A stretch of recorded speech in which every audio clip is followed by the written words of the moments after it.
जय श्री राम दोस्तों। आज के वीडियो में हम आपके लिए एक कहानी लेकर आए हैं और ये कहानी है महाभारत के एक प्रसंग की। महर्षि वेद व्यास द्वारा रचित महाभारत ग्रंथ में अनेक महारथी व बलशाली राजाओं का वर्णन मिलता है। ऐसे ही एक महारथी राजा थे जरासंध। उसके जन्म व मृत्यु की कथा भी बहुत ही रोचक है। जरासंध मगध, जो अभी बिहार में है, वहाँ का राजा था। वो अन्य राजाओं को हराकर अपने पहाड़ी किले में बंदी बना लेता था। जरासंध बहुत ही क्रूर था। वो बंदी राजाओं का वध करके चक्रवर्ती राजा बनना चाहता था। भीम ने 13 दिन तक कुश्ती लड़ने के बाद जरासंध को पराजित करके उसका वध किया था।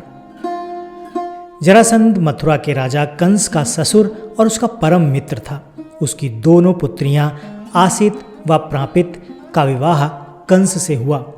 श्री कृष्ण से कंस वध का प्रतिशोध लेने के लिए उसने 17 बार मथुरा पर चढ़ाई की, लेकिन हर बार उसे असफल होना पड़ा।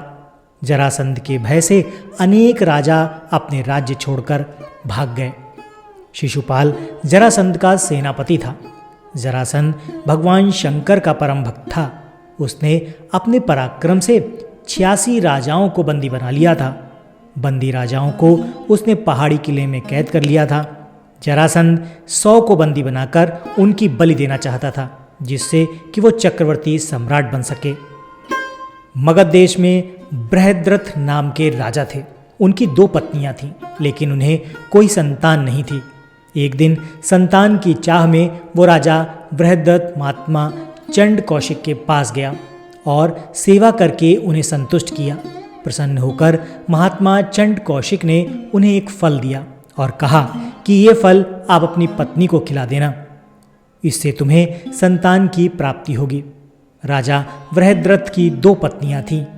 राजा ने वो फल काटकर अपनी दोनों पत्नियों को आधा आधा खिला दिया। समय आने पर दोनों रानियों के गर्भ से शिशु के शरीर का एक एक टुकड़ा पैदा हुआ। रानियों ने घबराकर शिशु के दोनों जीवित टुकड़ों को बाहर फेंक दिया। उसी समय वहां से एक राक्षसी गुजरी। उसका नाम जरा था।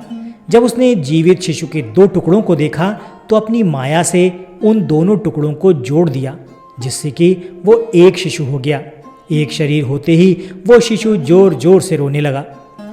बालक के रोने की आवाज़ सुनकर दोनों रानियां बाहर निकलीं और उन्होंने उस बालक को गोद में उठा लिया।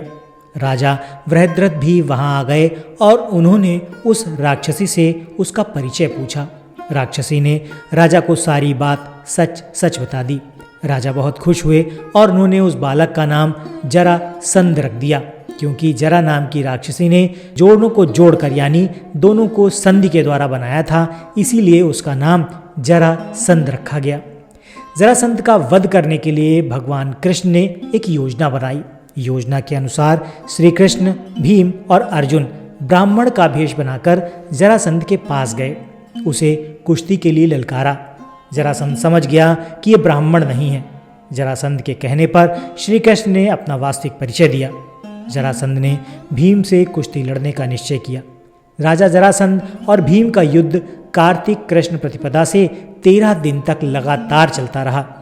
हर बार जब भी भीम जरासंध का वध करके उसके शरीर के 2 हिस्से करते, वो दोनों हिस्से बार बार आपस में जुड़ जाते थे। इस पर 14वें दिन भीम ने श्री कृष्ण का इशारा समझकर जरासंध के शरीर के 2 टुकड़े कर दिए और दोनों टुकड़ों को विपरीत दिशा में फेंक दिया, जिससे कि वो टुकड़े आपस में अब कभी नहीं जुड़ सकते थे। और इस तरह से जरासंध का वध हुआ। जरासंध का वध करके भगवान श्री कृष्ण ने उसकी कैद में जितने भी राजा थे उनको आज़ाद करा दिया और कहा कि धर्मराज युधिष्ठिर चक्रवर्ती पद प्राप्त करने के लिए राजसूय यज्ञ करना चाहते हैं, आप लोग उनकी सहायता कीजिए। राजाओं ने श्री कृष्ण का ये प्रस्ताव स्वीकार कर लिया और धर्मराज युधिष्ठिर को अपना राजा मान लिया। भगवान श्री कृष्ण ने जरासंध के पुत्र सहदेव को अभय दान देकर मगध का राजा बना दिया। तो दोस्तों, ये थी जरासंध के जन्म की कहानी कि किस तरह से जरासंध 2 हिस्सों में अपनी 2 माताओं के गर्भ से पैदा हुआ, ना कि वो किसी एक माता के गर्भ से पैदा हुआ। आशा करता हूँ ये कहानी आपको ज़रूर पसंद आई होगी। वीडियो अच्छा लगा है तो इसे लाइक करके चैनल को सब्सक्राइब कर दीजिएगा।